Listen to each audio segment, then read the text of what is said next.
What's up guys, and welcome back to Europe in Detail.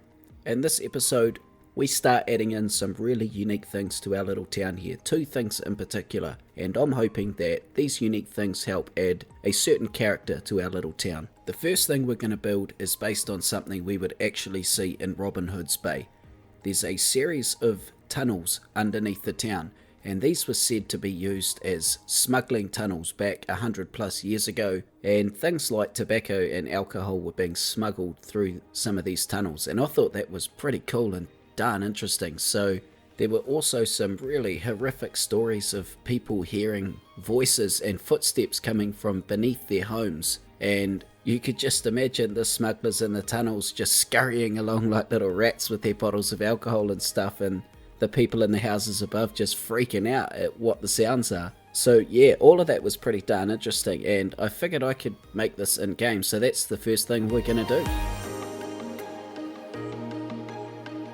Now, the first thing you may notice is I'm building mine on the opposite side of where it is in real life, and there's no particular reason for this. I don't see a problem with it either, I just don't want to match Robin Hood's Bay perfectly. So this tunnel is purely inspiration, and it fits much better on this side into what I've built so far. So the first thing I had to do was get rid of everything that I had there, and to be honest, I was never really a fan of the boat ramp we had there anyway. It never really looked right, so I was quite happy to get rid of it. So it was at this point here I had to kind of make a decision. I had to decide whether I was going to actually make these tunnels usable, you know, maybe pedestrians could go on some sort of tour through them or something, and that would mean having to sort of wind it right through and under the town, or do I just make it go far back enough that it gives the illusion that it carries on? And I chose the latter purely because it was going to be far too much work doing the first option, and I mean a serious amount of work, and it just wouldn't be worth it, I don't think. So with all of that in mind, the first thing I need to do is get everything out of the way where I want this tunnel.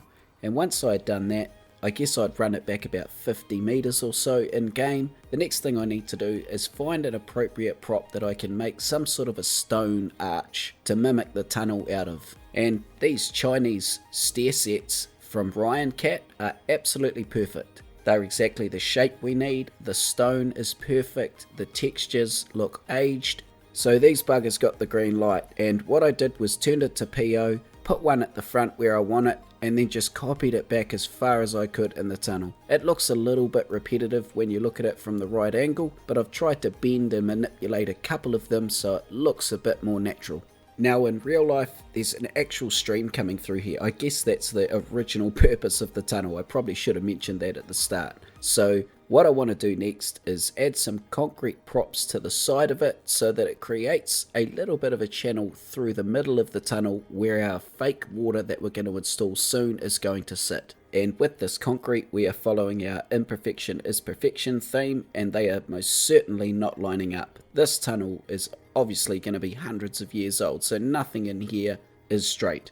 Next I use some water decals to put in the water, and the reason I'm not using real water is because the mechanics of the game don't allow us to make a stream this small. So I use those decals as mentioned, as well as a combination of Kaminogi's waterfall props turned to PO. I can lay these flat and make them look like small sections of fast flowing water. So with that water and the waterfall, they are by no means perfect. I mean, what is perfect, you know? Do I even want perfect in regards to what I'm building here? But I place them in as well as I can, and the rest of the tunnel, I want to use lots of rock props and things like that to really make it look old. If we add rocks in and blend them in with some of the concrete in there that we've got already, it sort of looks like all of it has grown together over the years. At least that's what I'm trying to go for here, but to be completely honest, I think I'm going to remove some of the rocks once we exit the tunnel. I think they make much more sense inside the tunnel, but once we get out, yeah, I don't know. I mean, I'll wait to hear from you guys on that one, but yeah, I think I'll do something different with this a little bit in future. I was trying something completely different with these rocks, admittedly, because in real life we've just got a couple of little nib concrete walls here that sort of create a channel, but yeah, you know, can't always win. I certainly don't think it looks bad, but I think it could look a lot better. So anyway, in terms of blending that back into our boat ramp that we had here originally, I've sort of tried to keep it as minimal as possible. I want to make it look like the concrete of the boat ramp just rolls down and into this little channel where the stream is, very neatly and very simply. So to do that, I use a ploppable piece of asphalt, turn it to PO, and then just move it around and manipulate it till it's roughly in the right position.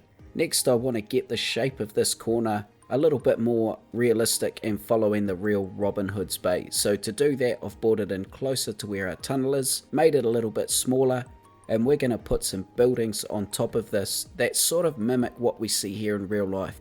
And for now, I don't go any further than those buildings, but that's looking really cool next to the tunnel. So the last things I do to finish off this tunnel, because we've made a fake tunnel, the mechanics of the game aren't picking that up and they're not rendering the tunnel any darker, and it's kind of ruining the illusion of the tunnel. So what I've done is I've got some glass from the workshop, tinted it black, turned it to PO, and put it in here on about a 30-degree angle to make it look like it's a little bit darker in the tunnel. And I had this idea to try and use a PO module on the water decal that I used for the stream, and make it gently move one direction to sort of see if I could mimic water moving with the decal. And I definitely think it's worked. It does give an illusion, although I'm not 100% sold on it. Although for now I don't really have an alternative, so I'm going to leave it in. And I have to say, I'm really pleased with how this tunnel comes out. It definitely adds a lot more character to the town, and I think knowing that backstory with the smugglers and stuff is pretty cool as well.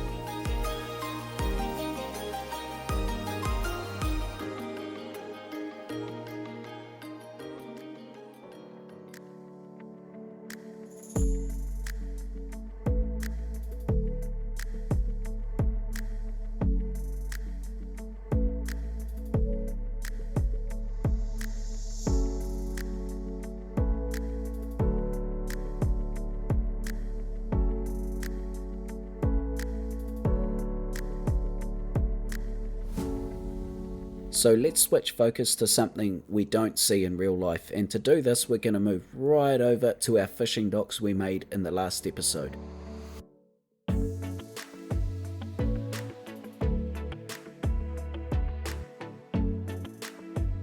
So maybe in its heyday, our little town here supplied a massive percentage of seafood to the rest of the country, and maybe there was a train line coming down and servicing this dock area. If we swing to a bird's eye view, you guys can see here we have an opportunity to put in an old road that runs directly up and onto the dock, and I already have the road there. All I need to do is shuffle it over a few meters. So like I mentioned, I'm picturing that a train line came in here back in the day. It came down this road directly onto the dock, and then over the years it's slowly transitioned and the train line's been removed because there's no demand for it now.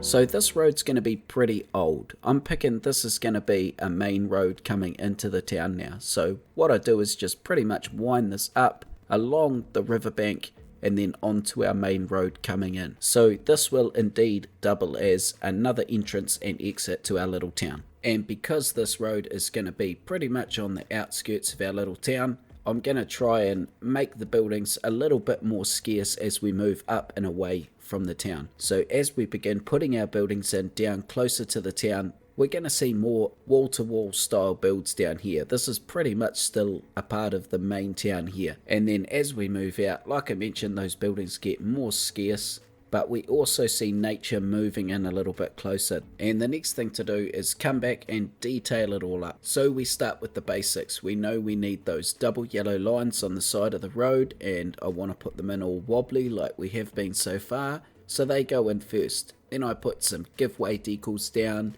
and then things like awnings and such. We're also working with some really gentle slopes here, so I need to put things like stairs and platforms in outside of some of these buildings so that they look like they're actually accessible. And I also try my best to vary the places. Some of them are pubs, some are restaurants, some are barbers, some are pharmacies. I don't want a street with like 15 pubs on it, although that might be quite realistic from what I've heard. But I do believe that variation is the key, and it certainly makes it more interesting to look at.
So while we're on a mission of adding unique things to our town, let's add another one. So we know that there was an old train line that ran through here. So how about like an old restaurant or pub here that's made with one of the old carriages that used to run? So maybe we've got a pub here with one sitting out the front with a couple of awnings attached to it that you can go sit in or next to and have a feed. I reckon that's pretty cool and pretty unique. So I'm using real tables in here so we get, actual use out of this. I can click on a citizen and it says they're coming down here to, relax and enjoy the view. It just sort of adds a real value to some of these things we build. So in the end, our little pub here looks like it's on the end of an old road. We've got bollards up to stop vehicles moving in. We've got pub signs and it's sort of a pedestrian only little area. Some of the other props I add in and around are like little planters. We've got restaurant menu boards, and I also want to create some form of access into the carriage. So we put in some prop stairs, a little wee door, and another awning there. So this pub, along with the one we built in the last episode with our outdoor fireplace, we've already got two pretty unique pubs. And what I'm thinking is we keep that going. So maybe some of the pubs we detail in the future, they have a specific theme. And I'd like you guys to help me with that. I'd like you to drop a comment, especially if you live in the UK. If you can think of a good theme for a pub or a restaurant, yeah, definitely let me know. So anyway, now you'll see me put the last of the detail in around this area, and to be honest with you, most of it, or probably at least a good half of it, is just making everything look old. So ivy, cracked decals, things like that. It definitely does become a little bit repetitive. It's not my favourite type of detailing, but I know that it's a huge part of the aesthetic and what I'm going for in this UK build. I really want that imperfection, so I've got to just knuckle down and get it done.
I apologise about the short nature of this episode, guys. I just didn't quite have as much time this week to edit the video as I would have liked. Plus, I may be working on something, but shh, don't tell anyone.